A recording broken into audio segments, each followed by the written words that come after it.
All right, today we'll be talking about the longest increasing subsequence, or LIS for short. This is a common problem in computer science as well as a common problem in tech interviews. So in this problem, we are given an array A of numbers, of n numbers, and it could be integers or it could be doubles as well, floating points, doesn't really matter. And in this problem, we have to find a subsequence, does not have to be contiguous, that is the longest increasing subsequence of that. For example, given this array here of numbers, we have found this particular subsequence here, 1, 3, 6, 17, 100. This longest increasing subsequence has 5 elements. It may or may not be the longest increasing subsequence for this specific input, but this is a solution. In fact, if you look closely, this is not the correct answer for this problem. You can in fact find the longest increasing subsequence that has 6 elements, so you can try giving that a shot.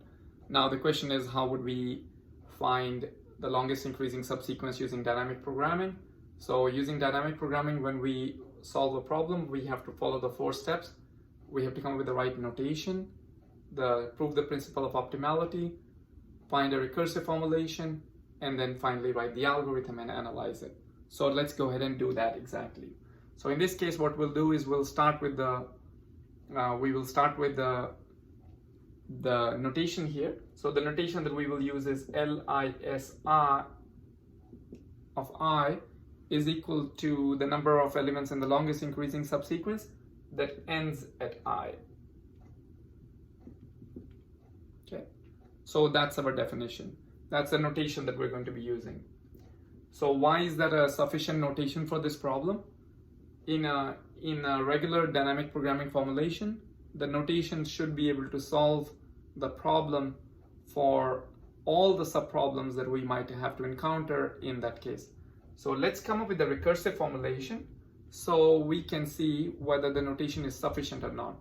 In dynamic programming, the notation and the recursive formulation almost always go together.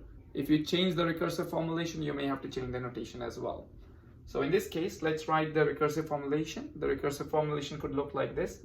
LISI is equal to maximum for all values of j less than I, such that aj is less than ai of LISJ plus 1. And what does this recursive formulation say? Let's take a closer look. LISI is essentially equal to any longest increasing subsequence that finished prior to I, such that it can be extended. By that we mean that aj is less than ai. To that we add this element ai. That means we add 1 to the number of elements in this longest increasing subsequence that ends at I. That's what we mean by LISI is equal to max of LISJ, such that j is to the left of I. That means j is less than I, as well as aj is less than ai, and then we add 1 to that. Now, for example, if before I there is no element that's the less than I, then this max will return 0 to us, and we'll simply add 1, which meets our definition, because any LIS that ends at I always includes at least 1 element, that is ai. So that's our definition, that's the notation, and this is a recursive formulation. Now, to argue that the principle of optimality holds, we can take a closer look here to say that LISI depends upon LISJ, and of course, by definition, LISJ must also have been the optimal subsequence that ended at J for this entire problem to be, for this entire solution to be optimal solution for this problem. So that's our notation, that's our recursive formulation. And the algorithm, if you recall, most of the times in dynamic programming, the algorithm is the easy part. The algorithm simply is to run through and calculate all LISI from 1 through n. And we can always seed LIS1 if we're not comfortable with this max formulation that says j is less than 1, since there is no element to the left of the first element, we can always see that LIS1 is equal to 1.